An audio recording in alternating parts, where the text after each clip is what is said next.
नमस्कार, CSK news में आपका स्वागत है। दोस्तों, दिन भर की जो फटाफट ब्रेकिंग न्यूज़ निकल के आ रही है। पंजाब में पाकिस्तान बिगाड़ रहा है माहौल, बड़ी खबर। बेअदबी के मामले के पीछे क्या पाकिस्तान की है साजिश? बड़े इनपुट एजेंसियों को मिले हैं, जी हाँ, इसके बारे में आपको बताएंगे। दूसरी बड़ी अपडेट, पाकिस्तान ने बुलाई थी इस्लामिक देशों की मीटिंग, 57 में से सिर्फ 20 देश ही पहुंचे, भारत ने यूं दिया झटका। तीसरी बड़ी अपडेट निकल के आ रही है। तो दोस्तों, बीएसएफ ने ढेर किया पाकिस्तानी घुसपैठिया, पंजाब में अंतर्राष्ट्रीय सीमा से घुसने की थी बड़ी कोशिश। चौथी बड़ी अपडेट दोस्तों, पाकिस्तान के कराची में हिंदू मंदिरों में फिर से हुई तोड़फोड़, इमरान खान का गढ़ बन गया आतंकिस्तान। इस बीच अगली अपडेट बताएंगे। चीन पाकिस्तान की खैर नहीं, पंजाब सेक्टर में तैनात हुआ S-400 एयर डिफेंस सिस्टम। वहीं पीएम मोदी और रूसी राष्ट्रपति के बीच हुई फोन पर वार्ता।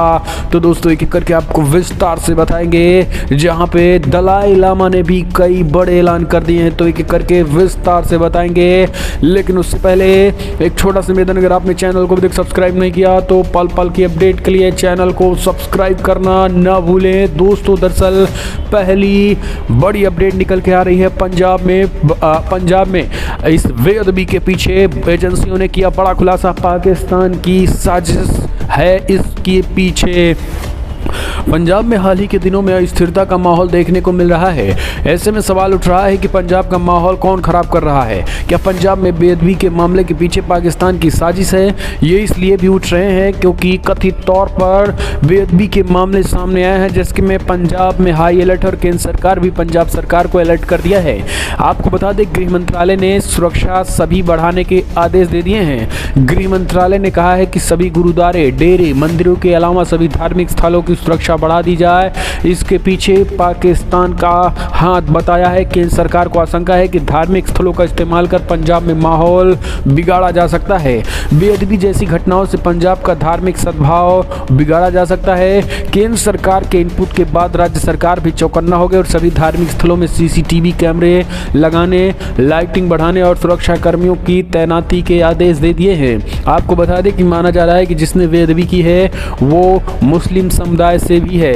ये भी बड़ी खबर निकल के आ रही है। हालांकि अभी तक उसकी पहचान नहीं हो पाई है, लेकिन यहाँ पर आपको बता दें, पीट कर उसकी हत्या कर दी गई है। आपको बता दें, ISI पंजाब विधानसभा का उठाना चाहती है फ़ायदा। जो इनपुट्स मिले हैं वो ये है कि पंजाब विधानसभा चुनाव में एक तरीके से हम कह सकते हैं कि चुनाव हैं, और इसी के जरिए जो है पाकिस्तान की जो खुफिया एजेंसी जिसे कहते हैं और भारत जिसे आतंकी एजेंसी कहता है, आतंकियों का कहीं ना कहीं वाक़ा है, वो पाकिस्तान का खुफिया एजेंसी कम आतंकियों का मददगार जाता होता है। यही कारण है कि ISI जो है पंजाब में पाकिस्तान के ऐसे माहौल ख़राब करने की कोशिश कर रही है, और चुनाव में पड़ोस में पाकिस्तान जैसा मुल्क है और हिंदुस्तान का कभी भला नहीं चाहता है। यही कारण है कि अब जो इनपुट निकले हैं वो कहीं ना कहीं एक तरीके से कांग्रेस शासित सरकार, पंजाब सरकार को गृह मंत्रालय ने अलर्ट कर दिया और पाकिस्तान को उसके पीछे बताया है। एक और अपडेट, पाकिस्तान को लगा करारा झटका। दोस्तों, इस्लामिक देशों की मीटिंग बुलाई थी, जिस 57 देशों में महज 20 देश ही पहुंचे। उन्होंने भी कश्मीर पर किसी देश ने मुंह न खोला। घोर बेइज्जती, घनघोर किरकिरी हुई है इमरान खान की। भारत ने भी दिया झटका। पाकिस्तान ने रविवार को इस्लामिक सहयोग संगठन की मीटिंग बुलाई थी और इसमें कुल 57 मुस्लिम देशों के नेताओं को आमंत्रित किया गया था, लेकिन इस बैठक में सिर्फ 20 देशों के नेता ही पहुंचे। इसके अलावा कुछ अन्य देशों ने अपने राजदूतों को ही भेजा। इसे लेकर पाकिस्तान में भी इमरान खान घिर गए हैं। उनकी विदेश नीति पर सवाल उठाए जा रहे हैं। दरअसल 19 दिसंबर को ही भारत ने 5 देशों की मीटिंग अफगानिस्तान को लेकर बुलाई थी। इस बैठक में Uzbekistan, Tajikistan, Kazakhstan, Turkmenistan, Kyrgyzstan विदेश मंत्री आए थे। इन सभी 5 इस्लामिक देशों की सीमाएं अफगानिस्तान से लगती हैं और उनकी भूमिका अशांत देशों में पैदा हालातों को नियंत्रित करने के लिए ही मानी जाती हैं। तो दोस्तों, ये अपने आप में बेहद बड़ी खबर है और पाकिस्तान ने भी जो बैठक बुलाई गई देशों की मीटिंग 57 में से सिर्फ 20 देश ही पहुंचे हैं। ऐसे में पाकिस्तान को भी करारा झटका है। कश्मीर पर इस्लामिक देशों से जो है वो इमरान खान ने मदद मांगी, लेकिन इस्लामिक देशों ने किसी ने कश्मीर पर बोलने की हिमाकत ना की। इससे कश्मीर पर भी पाकिस्तान को झटका ही लगा। एक और अपडेट लेते हैं दोस्तों, BSF ने मार गिराया। पाकिस्तानी घुसपैठिया पंजाब में अंतर्राष्ट्रीय सीमा में घुसने की कर रहा था कोशिश। सीमा सुरक्षा बल बीएसएफ ने मंगलवार को पंजाब के गुरदासपुर सेक्टर में अंतर्राष्ट्रीय सीमा के पास पाकिस्तानी घुसपैठियों को ढेर कर दिया।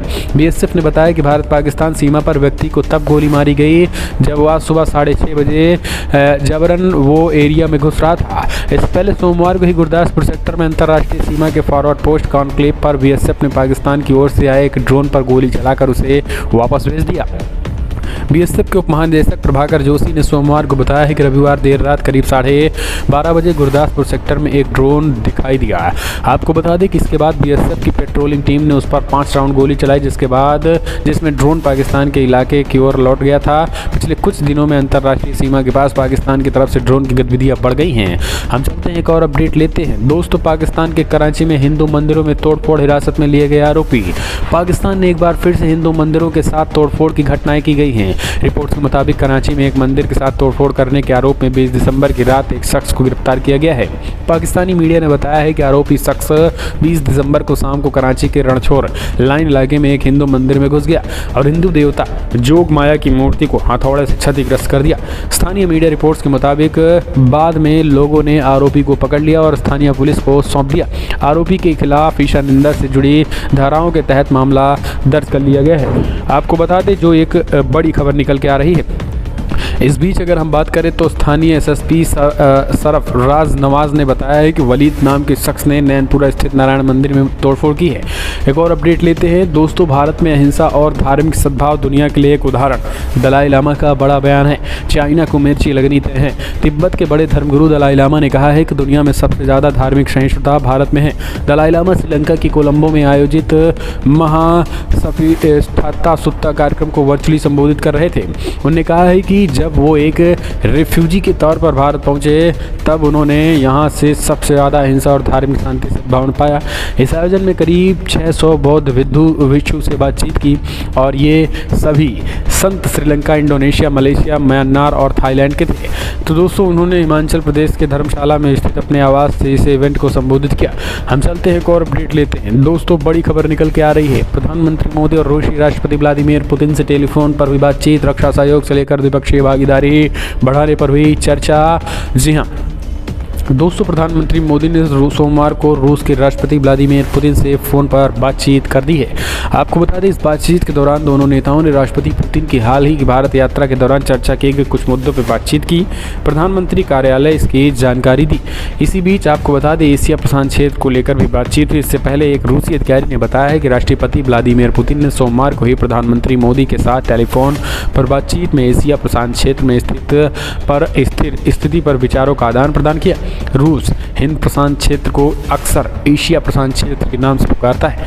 अधिकारी ने बताया है कि दोनों नेताओं ने 6 दिसंबर को पुतिन की भारत यात्रा के दौरान अंतिम रूप से दिए गए समझौते को लागू के व्यवहारिक पहलुओं पर भी चर्चा की। तो ये बड़ी खबर निकल के आ रही है। हम चलते हैं एक और अपडेट लेते हैं। दोस्तों, तेजस ने नहीं ली MiG-21 लड़ाकू विमान की जगह, वायुसेना को आधुनिक बनाने के लिए किया गया शामिल। रक्षा मंत्रालय का बड़ा बयान आया है। तेजस विमान को MiG-21 लड़ाकू विमान के स्थान पर नहीं बल्कि इसे भारतीय वायुसेना के आधुनिकीकरण के हिस्से के रूप में शामिल किया जा रहा है। रक्षा मंत्रालय ने सोमवार को इसकी जानकारी दी है। रक्षा मंत्रालय अजय भट्ट ने राज्यसभा में बृजलाल को एक प्रश्न के लिखित उत्तर में कहा है कि तेजस को MiG-21 लड़ाकू विमान के रिप्लेसमेंट के रूप में नहीं बल्कि इंडियन एयरफोर्स के आधुनिकीकरण के एक हिस्से के रूप में शामिल किया जा रहा है। तथा रक्षा मंत्री अजय भट्ट ने कहा है कि 30 सितंबर 2021 तक डिलीवरी किए गए हल्के लड़ाकू विमान तेजस पर अब तक 6653 करोड़ रुपए खर्च किए गए। यानी वायुसेना को अत्याधुनिक बनाने के लिए तेजस की जगह MiG-21 नहीं बल्कि MiG-20 को अलग से ही ऐड किया गया। हम चलते हैं एक और अपडेट लेते हैं। आपको बता दें, जलवायु परिवर्तन से प्राकृतिक संसाधनों को भी है खतरा। रिपोर्ट में बड़ा खुलासा है। जलवायु परिवर्तन से इंसानों और जानवरों के अस्तित्व को तो खतरा है ही, लेकिन साथ ही हमारी दुनिया में संसाधन इस स्थिति से प्रभावित हो रहे हैं कि निकट भविष्य में तेल और गैस की किल्लत भी पूरी तरीके से संभव है। जलवायु परिवर्तन के कारण आने वाले तूफान, बाढ़ और अन्य प्राकृतिक आपदाओं से दुनिया भर में तेल और गैस के भंडार तक पहुंच को असंभव बना सकता है। British consultancy firm Verisk Maplecroft की हालिया रिपोर्ट्स में ये खुलासा हुआ है।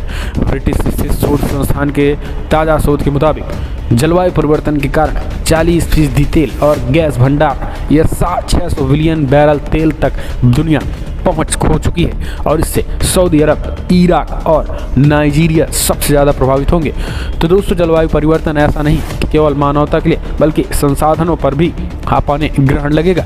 हम चलते हैं, एक और अपडेट लेते हैं दोस्तों। बड़ी खबर, आर्थिक बदहाली से जूझ रहा अफगान, तालिबान का दावा, बिना विदेशी मदद अफगानिस्तान का बजट नहीं होगा।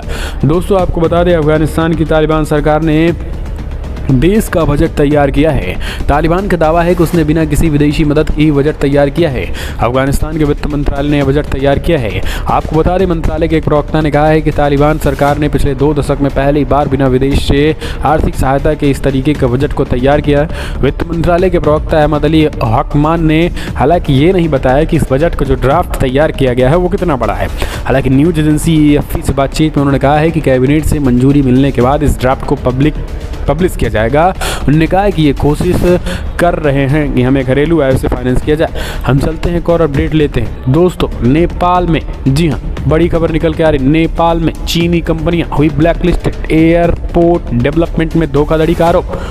एशियन डेवलपमेंट बैंक ADB ने चीन टॉप कंपनियों को अखंडता नियमों को उल्लंघन करने के लिए ब्लैक लिस्टेड कर दिया है। इन कंपनियों को नेपाल के प्रमुख हवाई अड्डे के इंफ्रास्ट्रक्चर डेवलपमेंट प्रोजेक्ट से भी हटाए जाने की रिपोर्ट है। इन प्रोजेक्ट्स को ADB ने फंड किया हुआ है। ऐसे में ये कंपनियां नेपाल में भी ब्लैक लिस्टेड हो गई हैं। काठमांडू पोस्ट की एक रिपोर्ट के मुताबिक ADB के भ्रष्टाचार और अखंडता ऑफिस के नए अपराधों के लिए 3 सरकार समर्थित चीनी कंपनियां चीन CMC engineering company, north west civil aviation airport construction group और चाइना हावर इंजीनियरिंग कंपनी पर प्रतिबंध लगा दिया है। आपको बता दें कि बांग्लादेश सरकार ने 2008 में ही चाइना हार्बर को ब्लैक लिस्टेड किया था। ये बेहद बड़ी खबर निकल के आ रही है। तो दोस्तों, फिलहाल एक और अपडेट ले लेते हैं। पाकिस्तान से हिंदुस्तान पहुंचाई गई 400 करोड़ की हीरोइन अली हुसैनी बोट से गुजरात में जब्त, 6 धरे गए।